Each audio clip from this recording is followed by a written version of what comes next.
নমস্কার বন্ধুরা, তোমরা সবাই কেমন আছো? আশা করি ভালো আছো। আমার চ্যানেলে তোমাদের সবাইকে স্বাগত জানাই। আজকে আমি তোমাদের সঙ্গে শেয়ার করব ছোলার ডাল আলু দিয়ে একটা রেসিপি। প্রথমে আমি ছোলার ডাল 3-4 ঘন্টা ভিজিয়ে রেখেছিলাম। এরপরে আমি আলু ছুলে ধুয়ে এইভাবে কেটে নিলাম। দেখো মাঝখান থেকে কেটে নেওয়ার পরে এবার মাঝখান থেকে আমি শাঁসটা বের করে নেব। বের করে নেওয়ার পরে একটা ফ্রাইং প্যান বসিয়ে দেব। দেখো আমি এইভাবে ছুলে নিলাম। ফ্রাইং প্যান বসিয়ে দিয়ে দিলাম পরিমাণ মতো জল আর লবণ দিয়ে এবার আমি সেদ্ধ করে নেব আলুগুলোকে। তারপরে আমি ছোলার ডাল বেটে নেব আর যে আলুটা আমি রেখেছিলাম সেই আলুটা বেটে নেব। এবার তেলে দিয়ে দেব হিং আর জিরে। তারপরে আমি ডালটা দিয়ে ভালো করে কষে নেব। দিয়ে দিলাম স্বাদ মতো লবণ হলুদ। ততক্ষণে আমি দেখি চলো আলুটা সেদ্ধ হলো কি না। দেখো আলুটা সেদ্ধ হয়ে গেছে, এবার আমি নামিয়ে নেব।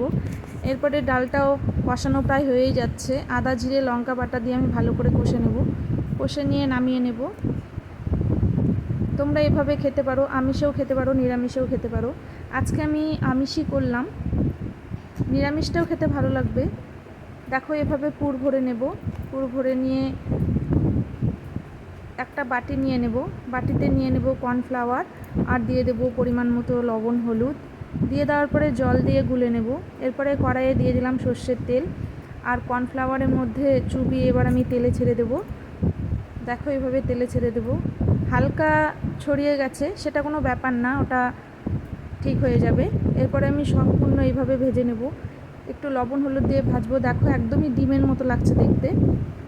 তোমরা যারা ডিম খাও না তারা কিন্তু এই রেসিপিটা বানাতে পারো, বানিয়ে খেতে পারো। এরপরে ফোড়নে দিয়ে দিলাম জিরে, শুকনো লঙ্কা, তেজপাতা, এলাচ দিয়ে পেঁয়াজ কুচি দিয়ে ভালো করে ভেজে লবণ হলুদ দিয়ে এবার আমি দিয়ে দেবো টমেটো কুচি। টমেটো কুচি দেওয়ার পরে একটু ভালো করে ভেজে নেব। তারপরে দিয়ে দেবো আদা জিরে লঙ্কা বাটা। দেওয়ার পরে দিয়ে দিলাম রসুন বাটা। রসুন বাটা দিয়ে আরেকটু কষে নেব। দেখো তেলটা বেরিয়ে গেছে। এবারে আমি পরিমাণ মতো জল দিয়ে দেবো। জল দেওয়ার পরে কিছুক্ষণ ফুটে যাওয়ার পরে আমি আলুগুলো ছেড়ে দেবো। দেখো ঝোলটা আরেকটু যখন ফুটে আসবে তারপরে দিয়ে দেবো কাসুরি মেথি। দেওয়ার পরে একটু ঝোলটা কমিয়ে নেব। খুব যেন ঝোল না থাকে, খুব ঝোল রাখলে কিন্তু ভালো লাগবে না। দেখো এইভাবে নামাবো। তোমাদের যদি ভালো লেগে থাকে তোমরা অবশ্যই একবার ট্রাই করো আর আমাকে কমেন্টে জানিও তোমাদের কেমন লাগলো।